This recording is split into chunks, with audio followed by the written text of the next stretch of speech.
السلام علیکم. زما نوم مظفر شاه دی او تاسو ګورئ زموږه یوټیوب او فیسبوک چینل. قدرمنو کتونکو، په 9 مئی باندې عمران خان گرفتار شو. د گرفتارۍ نه وروستو چې کوم د پاکستان تحریک انصاف قیادتو، مقامي ام پی ایزو، ام ان ایزو، هغوی اعلانات وکړو د خپل فیسبوک د لارې، د واتس اپ ګروپونو د لارې، چې را تاسو راوځئ او احتجاج به کوو، خپل احتجاج به ریکارډ کوو.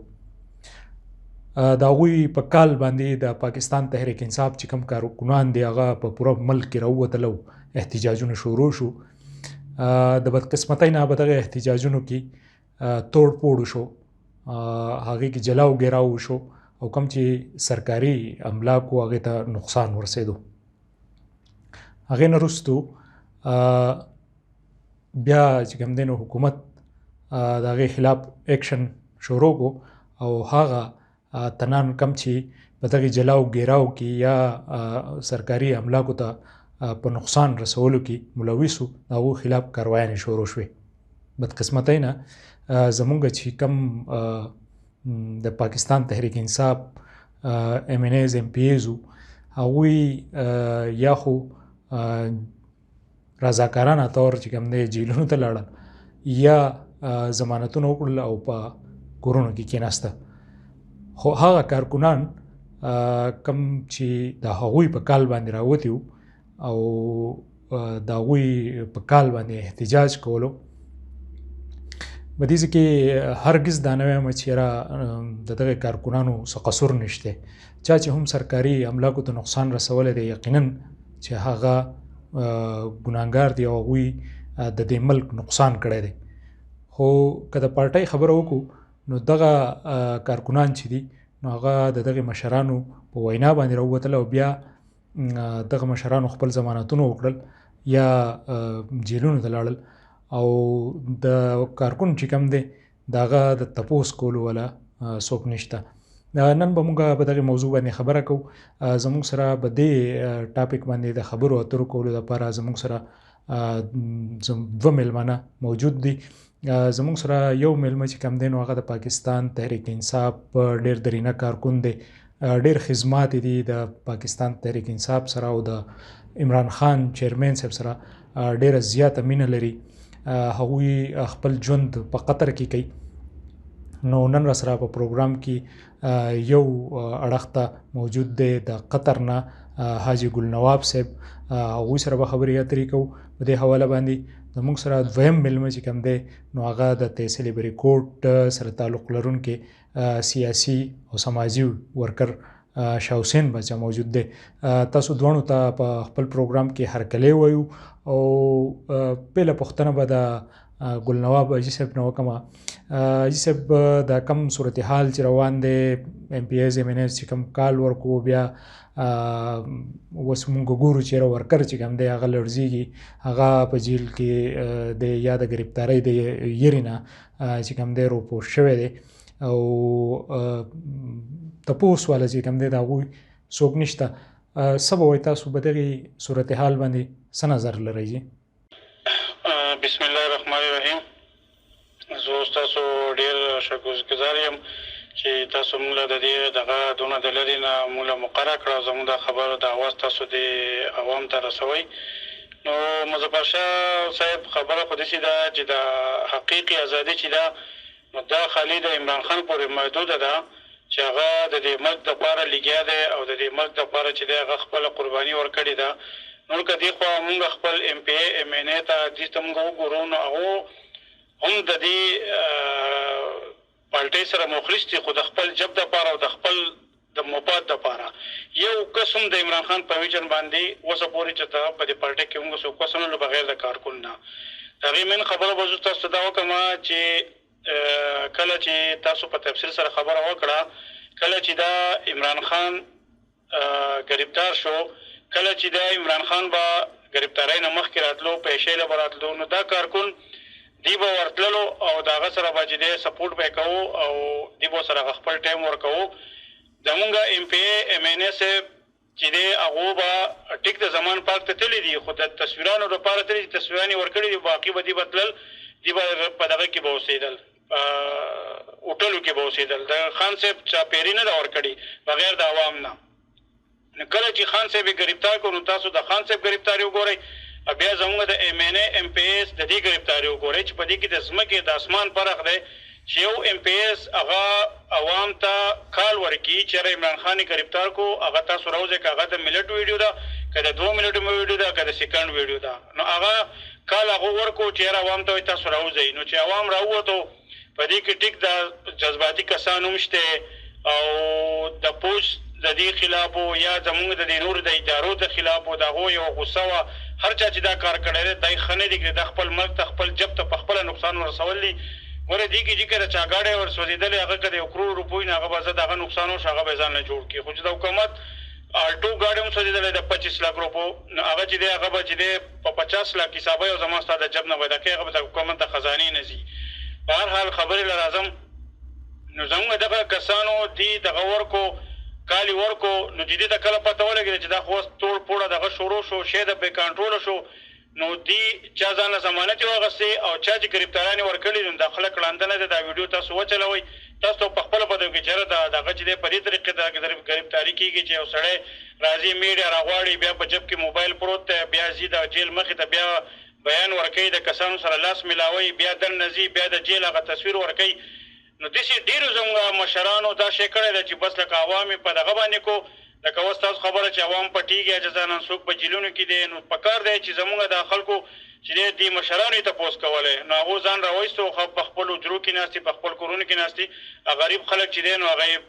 په دې ځان باندې کړی دی. نو دا قوم هم پوه دی او په دې کې به اوس موږ څه ووایو دا هر سړی د خپل مفاد لپاره لګیا دی.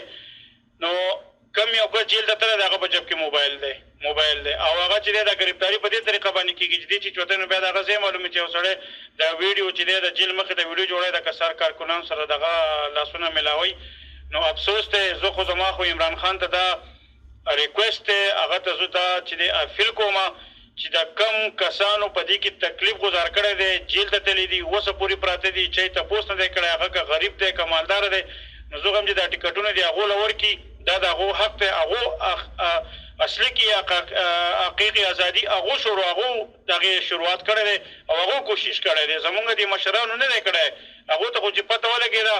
نو چې یاره ټول پور دي نو هغو ځان جیلونه ورکړو خپلو بچو ته خپلو خوریو ته هغو ته یې ووایي چې یاره تاسو چې دی په دغه کې کښېنئ په کورونو کې کښېنئ روانه وځئ حالات خراب دي. چې کله زمونږ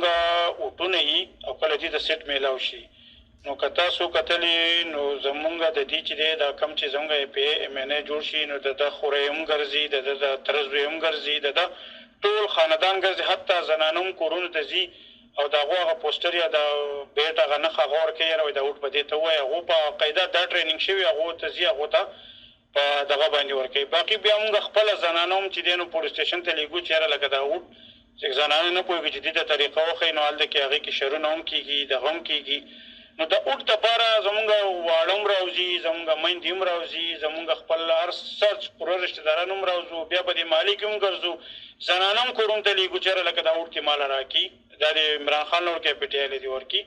نو آیا په دې احتجاج کې بیا دا خلک چېرته لاړ شي دا کم چې احتجاج کېږي نو په دې کې بیا دا خلک چېرته لاړ شي بیا په دې ټایم کې دي دا خلک ولې نه راوباسي د قربانۍ دپاره خالي د غریب عوام دی چې هغه به په جیلونو کې اوس ناستي په چا پسې وړند چالو دی د چا مو په دغه کې ورغلی څوک پټ شوي دي څوک په جیل کې دي نو بیا دغه مشران زموږ تپوس نه کوي. نو زه خو بار بار دا ریکویسټ کوم زموږ په دې عوامو کې د خپل یو داسې یو جذبه را پیدا شي چې مونږ د دې دپاره دغه دې ته اتفاق وکړو چې دې مونږ د کرسۍ ته رسولی شو نو د کرسۍ نه خو کوزولی هم شو نو افسوس دی بس زموږ دغه اتفاق نشته چې کوم اتفاق موږ دې سره په الیکشن کې کوو نو پکار دی چې دا ورسره دوباره چې د دې د هر څه موږ ته معلوم شول او دې چې کومه تبدیلي راوستې ده نو هغه تبدیلي د ټول قوم ته معلومه ده هر سړي ته معلومه ده چې یاره د تبدیلي خو دا ده چې یاره دې د عمران خان دپاره څه وکړل د پارټۍ دپاره څه وکړل د ځان دپاره یې څه وکړل نو که تبدیلي د ځان دپاره وي نو پکار دی چې یاره زموږ دا کسان بیا د ځان دپاره د تبدیلي نه راولي دا د خان صاحب دپاره راولي او داسې یو غریب سړی مونږ په دې دغه باندې راچوت کړو د میډیا ته د سیټ ته وخېږو د ایم پی ای د ایم این ای چې سبا لپاره هغه مونږ دغه سره میلاویدی شو خبره ورسره کولی شو نو مونږ به ځان پیسې به تاوان کړو هر څه به وکړو د خپل خپلوان سره به خفګان نه ولو هر څه به وکړو بیا دغه ایم پی ای دغه ایم این ای بیا موږ ته وایي دا مرتد دي او دا چې تاسو په سیاست نه پوهېږئ، تاسو خو بلې پارټۍ ته ځئ، تاسو خو نه پوهېږئ، او دا چې دی زه پوه یم او عمران خان پوه دی، تاسو ناپوه یې، تاسو چې دی اوس یو سیټ ته شئ. اوس به زه چې دی دا کم کسان چې ناپوه دي دا پوه کوم، او دا کم چې پوه دي چې زما مخې راځي نو هغه موږ سیټ ته کوي. ډېر د افسوس خبره ده. جی ګرانده، تاسو به څه وایئ دا کوم صورتحال چې د عمران خان صاحب د ګرفتارۍ نه وروستو په ملک کې پیدا شو، بیا د پاکستان تحریک انصاف کارکنان چې کوم ګرفتارۍ روانې دي یا په هغوی چې هغه کوم سخت وخت راغی، نو په دغې حواله باندې تاسو به څه وایئ؟ ستاسو څه نظر دی؟ د ایم پی نیوز او د مظفر شاه باچا ډېره مننه کومه. مظفر شاه باچا تاسو چې دا کوم خبرې وکړې نو حقیقت ته چې دا کم ظلم زیاتی چې وشو او دا کم توړ پوټ چې شوی، دا کم نقصان چې زمونږ د وطن وشو، نو په دې باندې ما ته ډېر زیات افسوس دی. او زه به دا ووایم نمبر 1 خو به زه دا خبره وکړم چې کېدای شي دا ضروري نه ده چې دا کم توړ پوټ شوی، دا کم نقصان شوی دی، دا مکمل د پی ټي آی ورکړي. په دې کې به نور خلک هم مطلب دا چې حصه به په دې کې اخیستي او دا خلک کوي بیا د دې وخت نه بیا پیدا غوښتئ د یو بل د بدنامولو دپاره. ولې زموږ بدقسمتیانه که تاسو وګورئ نو زمونږ د پارټو چې هر څومره مشران دي نو دا زیاتره د کرسۍ د ابتدار جنګ دی او هغه په یو بل باندې الزامات لګوي او کوشش دا کوي چې یاره دو بدنام شي. نو زموږ ټول نه غټه بدنصیبي خو دا اصل خبر ده چې زمونږ سیاست چې دی نو دا مونږ د خپل مفاد لپاره کوو، د خپل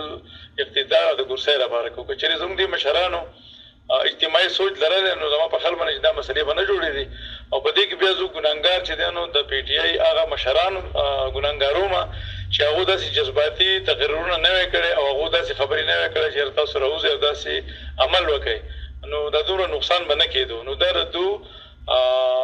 هغه جذباتي تقریرونه او غلطې مشورې او پالیسۍ چې هغې نن زمونږ وطن کې دومره نقصان وکړو چې ډېر داسې نقصان زما په خیال باندې چې زمونږ له به دشمن هم نه یې کړی او نه به داسې نقصان دشمن وکړي انشاءالله.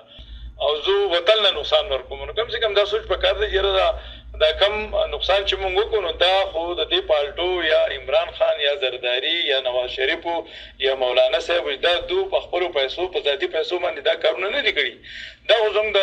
زموږ د قوم چې دی نو د دې خلکو د عوامو پیسه ده او په دې وطن باندې لګي که روډ جوړېږي که هر قسمه ترقیاتي کار کېږي دا دو د خپل جیب نه کوي. نو زما په خیال باندې چې مشرانو له پکار ده د هرې پالټۍ چې هغه احتجاج کوي نو پکار ده چې هغه پرامن احتجاج کوي او هغه خپلو ورکرو ته ووایي چې یاره تاسو پرامن احتجاج کوئ، وطن له نقصان مه ورکوئ. اوس چې کوم په جیلونو کې دي او چا ضمانتونه وشو د چا ونه شو نو دې ذمهوار خو د علاقې ایم پي ایز امینیز دو ذمهوار دي پکار ده چې دې ورکر تپوس وکړي. ولې چې دې ورکر که څه عمل کړی دی پر دې خلکو د دې مشرانو په حکم باندې کړی دی، د دوی په وینا باندې کړی دی. ګرفتاري داسې لکه څنګه چې خان صاحب ګرفتار شو په کومه طریقه باندې دې ته ګرفتاري وایي. دې ته ګرفتاري نه وایي چې تو ښه په قلاره په سور سار کې پاکې کپړې واغوندې، ټوپۍ په سر کې او څادر په اوږه باندې واچوې او میډیا به ځان پسې راولي او دغه کې. نو دا زما په خیال باندې چې داسې نه وه پکار و. خو بهر کې د پاکستان سیاست داسې دی. خو اوس چې دا کم ورکر نیولي شوي دي او په چا یې پایاري شوي دي، څوک پټ شوي دي ځای په ځای باندې او دا کم راني کړي د هغو شناخت شوی دی. نو پکار دی چې هغو راشي او خپل ځان په حواله کړي او کېدای شي چې حکومت یې معاف کړي او بیا د دې مشرانو له پکار ده چې هغه له دو ضمانت وکړي او راشي د دو تپوس وکړي. حاجي صاحب دا راته ووایئ چې که موږ د کارکون خبره کوو نو تاسو هم په دې پارټۍ کې به حیثیت یو کارکون یو رکن چې کوم دی تاسو هم کار کړی دی او ډېر وخت نه مونږ وینو مونږ اورو چې تاسو په دې پارټۍ کې چې کوم دی ډېرې منډې ترډې والې دي، ډېرې هلې ځلې اوله کړي دي، تاسو مالي امداد هم کړی دی او د دې سره تاسو چې کوم دی وختن په وختن د الیکشن په دوران کې هم ملک ته راغلي او منډې خپلې کړي دي. کارکون چې کوم دی زما مقصد دا دی چې یو پارټي چې کوم دا هغه د کارکون په سطح باندې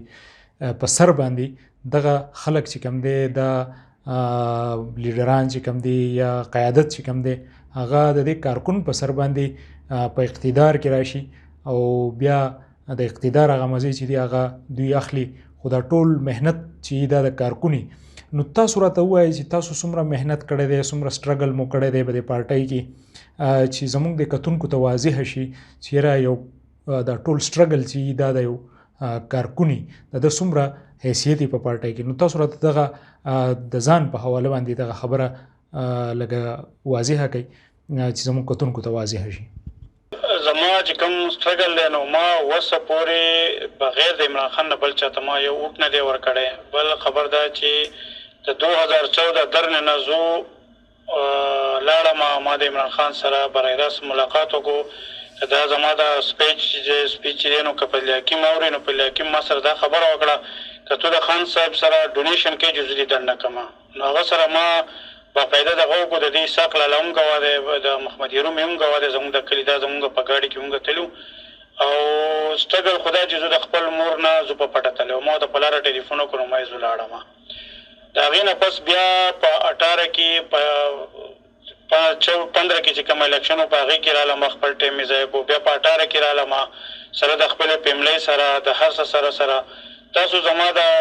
تاسو دا پیج وګورئ، هر څه چې وګورئ چې کله هم عمران خان د اسلام آباد لپاره کال ورکړی دی نو زما دغه وس کېږي چې زه په قطر کې ناست یم، ما 2 کوسټرې 3 کوسټرې زما چې دی ما لېږلي دي اسلام آباد ته. د څه لپاره زه خپل ځان په قطر کې یم، زه زما څه دغه نشته، خو ما یاره زموږ د دې بچو د دې د مستقبل جوړ شي، زموږ دغه یو امید و. خان صاحب چې دلته راتلو باقاعده د امبیسۍ نه ما ته ټلیفون راغی، په هغې کې د ډونیشن هغو خبره کوله. نو الحمدلله هغه هم چې دی مونږ دلته هغه هم ښه ښکلی پروګرام کړی و. نو مونږ خو خپل هر څه سره دغه کړل. نو زه په دې باندې زه دغه کوم چېرې زما غوندې د کارکون په پی ټي آی کې وس ځای نشته چې باقاعده مونږ چې دی کوم دغه شوی دی خالي په دې خبره چې یاره مونږ ما خالي دغه اواز چوت کړی و چې یاره کله د بلدیات الیکشن و نو ما وی چې یاره دا فیصله غلطه شوې ده، دا سیستم خو زرداری او دغه نواز شریف د لیکو نو موږ د دغې خلاف اواز ما چوت کړی. نو په هغې په وجه باندې بیا چې دی نو لکه ما ته زما د حیثیت خبره شوې وه چې رسته حیثیت څه دی. نو زموږ خو دغه قرباني وه چې زما خو دغه حیثیت و چې یاره ما خپل تاسو ته بیان کړو. د ټول دغه ته پته ده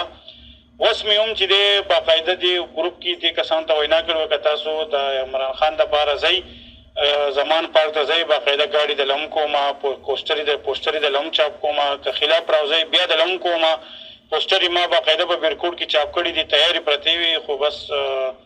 هر سړی د خپل مفاد دپاره لګیا دی او د پالټۍ سره پکې داسې مخلص څوک داسې دغه کسان نشته.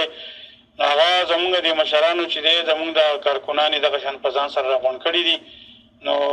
هر سړی دا سوچ کوي چې یاره زه دې پیدا والم او دا بل سړی دغه شي په اصل کې زموږ په خپلو کې اتفاق نشته، د دې د وجې نه هغو زموږ نه هغه د دې دغه پیدا اخلي. نو زما غوندې سړي په پی ټي آی کې ځای نشته چې یاره وایي تاسو مرتد دی او تاسو څه کوئ، تاسو د حق اواز چوت کړی دی. نو په اصل کې په پی ټي آی کې د حق اواز به نه چوتی، چمچې به لګوي هغو ته به کښېنې باسې. نو زیات نه زیات تاله به کلاس 4 درکوي، تاله به درته چې دی لاره جوړوي، سیمټ به درته اچوي یا به چې دی میټر لګوي. نو دغې پورې سیاست دی. د دې نه علاوه چې دی نور د کم حقیقي ازادي چې دا کم چې د خان صاحب ویژن دی نو په هغې باندې زموږ هغه مشران نه چلېږي، نو کارکنان په خود نه چلېږي. د کور مشر چې په کم طریقې سره چلېږي نو هغه نور کورمو سره هم دغه شان چلېږي. نو دا زموږ مشران دي، دا مشران چې دی نو د خپل مفاد لپاره لګیا دي او زموږ ستاسو چې دی زموږ په باره کې ورسره چې دی د دې خبرې څه فکر نشته. ګرانده ستاسو نه دا پوښتنه ده چې د موجوده صورتحال چې څنګه روان دی د پارټۍ په حواله باندې خبره کومه د پاکستان تحریک انصاف، نو څه تاسو وینئ چې یاره مستقبل چې کوم دی هغه د پارټۍ څه دی، او دویمه ورسره دا هم چې یاره کارکون ته به څه پیغام ورکوئ؟ مظفرشاه باچا دا کوم حالات چې روان دي نو دا خو ډېر خراب روان دي. یو خو به زه دا ووایم د پی ټي آی چې څومره زما وروڼه دي که کشران دي مشران دي زیاتر کشران زه هغو ته دا پیغام ورکوم چې برای مهرباني تاسو د اخلاقو مظاهره کوئ، په دې باندې پارټي بدنامېږي. دا کم بد اخلاقي چې په سوشل میډیا زه وینم د کشرانو، نو د پی ټي آی چې کوم کشران دي زموږ وروڼه دي نو ډېر زیات په بد اخلاقۍ سره هغه په سوشل میډیا باندې ویډیوګانې یا پوسټونه یا کمنټ چې کوم کوي، زما په خیال باندې دا پالټۍ نقصان دی. او که چېرې داسې صورتحال روانې لکه کوم چې د پی ټي آی مشران کم جذباتي تقریرونه کوي یا زمونږ رونه کشران ورکر چې کوم دي زموږ خلک باندې د پارټۍ ډېر غټ نقصان روان دی آینده را روان وخت جی حاجي صاحب همدغه سوال چې کوم دی دا تاسو ته هم ږدمه چې تاسو څه وایئ یاره موجوده صورتحال چې کوم روان دی د پارټۍ به مستقبل سي او کارکون ته څه پیغام دی؟ جی د پارټۍ خو دغه دی چې کوم مونږ د عمران خان د سټرګل ته ګورو نو مونږ خو د هغه سره یو خو زه عمران خان ته دا دغه کومه چې یاره هغه د داسې غلطې فیصلې دې ونه کړي او نوې چیرې دې مونږ سره مخامخ کړي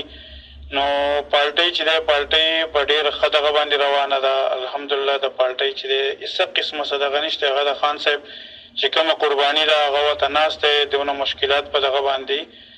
نو خان صاحب دپاره مونږ چې دی دغه د پی ټي آی کې یو خو زمونږ خان صاحب ته دغه درخواست دی او چېرې نوې چیرې دې مخامخ کړي عوام ته ورکر ته زه په دې دغه باندې ریکویسټ کوم چې تاسو هم اواز چوت کوئ تاسو زموږ د مشران ولیدلو چې دې مشرانو له مونږ دوه پېرې موقع ورکړې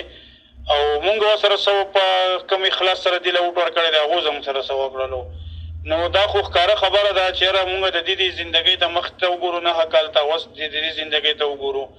نو هغه 2 ګوتې بره د 15 ګوتې بره د ځمکې نه پاس چوت روان دي او ورکر ورته څه دغه نه ښکاري دا زموږ ورکر ته پخپله پکار دی چې مونږ د اواز چوت کو چې یاره مونږ ته چې دی عمران خان صاحب دی غریب نه غریب او نوې چیرې دي مونږ ته رامخامخ کړي د چا قربانیانې دي د دې کسانو خو نه قرباني شته او نه د دې څه ایمانداري شته او نه چې دی د پارټۍ سره څه مخلص دي نو یوازې خو په کارونو پته کار نه کېږي چېرې دی وایي چې مونږ تاسو له کارونه وکړل او سیمټ یې واچول اصل کې نور دغه چې دی اتفاق پکار دی ورکر ته په ښه سترګه باندې کتل پکار دی د عمران خان هغه ویجن چلول پکار دی ستاسو د دواړو درنو میلمنو ډیره زیاته مننه کوم چې تاسو خپل قیمتي وخت مونږ له راکړو او زموږ په پروګرام کې مو شرکت وکړو یو جهان مننه قدرمندو کتونکو تاسو د ګل نواب حاجي صاحب خبرې واورېدې تاسو د شاه حسین باچا خبرې واورېدې مونږ که وګورو نو یاره زمونږ په ملک کې د بدقسمتۍ نه همدغه روحجان چې کوم دی دا روان دی او دا په نورو پارټیانو کې هم دغه قصې وي او اوس چې کوم دی نو د پاکستان تحریک انصاف کومه چې د بدلون پارټي وه کومه چې د تبدیلۍ چغې وهلې نو په هغې کې چې کوم دی هم دغه کارکون چې کوم دی هغه غریب چې کوم دی هم هغسې خوار وزار دی کم خلک چې په اقتدار کې راشي هغوی د دې کارکون په سر باندې راغلي دغه اقتدار ته رسېدلي دغه کارکونې چې یاره دی د الیکشن په دوران کې دغه زنده‌باد مرده‌باد چغې وهي دغه ووټونه ګوري ملګري او دغسې چې کوم دی په کلي کې په علاقه کې د دغې خپل لیډر دپاره منډې تړې وهي او د هغه د کامیابولو کوشش وکړي خو دغه بدقسمتي ده زموږ چې کله دغه خلک اقتدار ته ورسي نو د دوی نه بیا هغه خپل وخت چې کوم هغه د الیکشن هغه د بیا دوی ير کې کارکون هر کله دوی ته په هغه ټایم کې رایاد شي په کم ټایم کې چې په دوی باندې سخت راشي زموږ عوامو له دا سوچ ضروري چې موږ دا کلچر چې کوم دی دا ختم کو او یو سړی ځان ته جوابدeh کو پکار دی چې موږ په کارکون بیا سختۍ نو پکار دی چې دغه لیډران ورسره ودرېږي دغه قیادت ورسره ودرېږي او د هغه هم تپوس وکړي نه چې صرف د استعمال په وخت کې به دغه کارکون راغواړي او چې استعمال کې بیا به یې پرېږدي تر یو بل پروګرام پورې ماله اجازت راکړئ د تل